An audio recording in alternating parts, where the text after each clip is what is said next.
Hey you, and welcome to this video where I will help you out how to fix Ethernet connection but no internet access on Windows 11. And for this, first of all, we go to View Network Connections. So search for View Network Connections, and then right now search for your Ethernet Wi-Fi connection. Right now I'm using my Wi-Fi and not the cable, but it works exactly the same.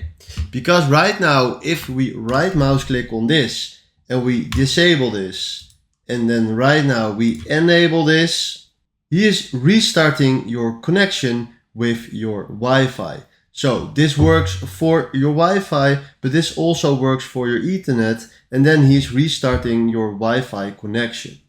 So right now, if you can see, he identified it and now sometimes it's back.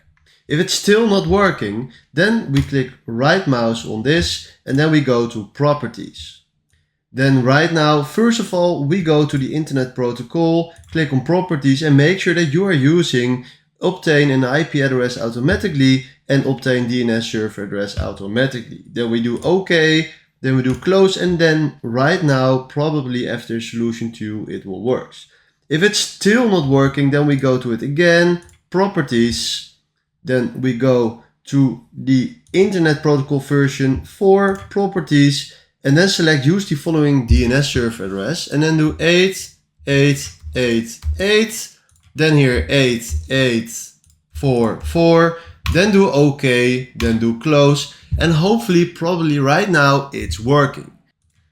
Alright, and after solution 3, when it's still not working, we go to Start, Settings, then we go to Network and Internet, and then we go to Advanced Network Settings. Then from here we can click on Network Reset and then click here on Reset Now. And then after this fourth solution, I hope your Ethernet will work. Alright, if this video helped you out, please consider subscribing and give this video a like. And then from now, thanks for watching.